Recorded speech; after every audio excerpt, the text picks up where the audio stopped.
और सिर्फ इतना ही नहीं, नदी के रूप में तो शक्ति को पाया ही दुनिया के अंदर। हम ये देखना, हमारी जाति अलग अलग हो सकती है। हम रोज कहते हैं जाति हमारी अलग हो सकती है, लेकिन माटी हमारी एक है, धर्म हमारा एक है और धरा भी एक है और परिवार भी एक है। एक धर्म, एक संस्कृति, एक धरा, और धरा धर्म की जीवंत अभिव्यक्ति, और ऐसी नहीं प्रामाणिकता। और यही धरा, यही पृथ्वी, यही भूमि, दुनिया के अंदर हम ही है जो माटी को मां कहते हैं। कौन कौन कहता है माटी को मां? हाथ खड़ा करना। माटी को मां के रूप में पूछते हैं। अब ये और देखो, व्यासपीठ साक्षी है। आज हम यही बोल रहे थे कि नहीं, क्या परिवार से बात करेंगे, और धीरे से जो है देखो, लड्डू गोपाल, बाल गोपाल की एक मूर्ति, फिर 2, फिर 3, फिर 4 महीने का। आज ठाकुर जी क्या संदेश देना चाहते हैं? ये वही परमात्मा ईश्वर का स्वरूप है। कहते परमात्मा ईश्वर अवतार लेता है तो कोई कारण तो होगा।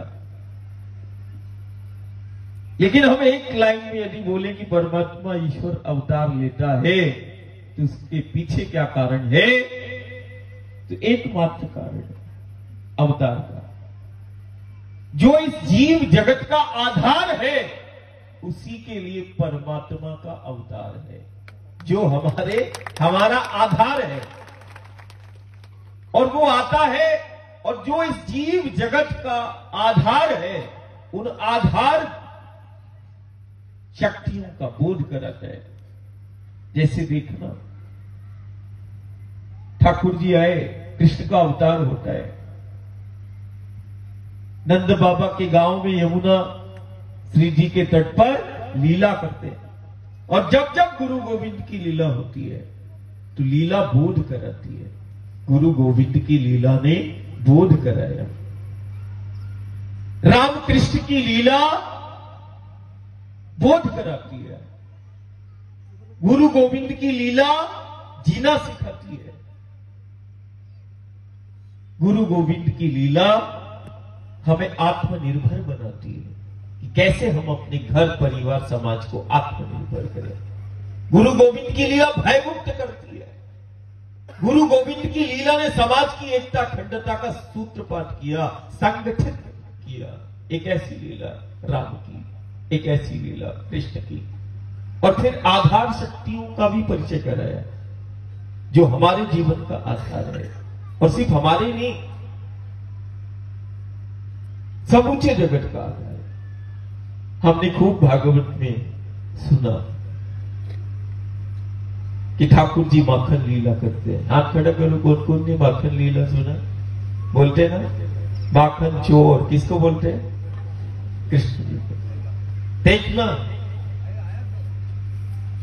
हम कभी कभी चिंतन करते हैं कि एक ऐसा चरित्र है कृष्ण, एक ऐसा चरित्र है श्री राम का, काल्पनिक नहीं वास्तविक चरित्र है, जो मूल आधार शक्तियों का एक तरफ परिचय कराता है, बोध कराते हैं, दूसरा उसके महत्व को बताते हैं, जीना सिखाते हैं। ऐसा निर्विकार आदर्श चरित्र कृष्ण का, राम का।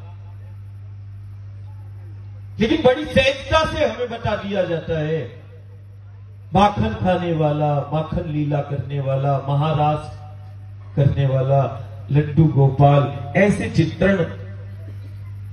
वही कृष्ण कुरुक्षेत्र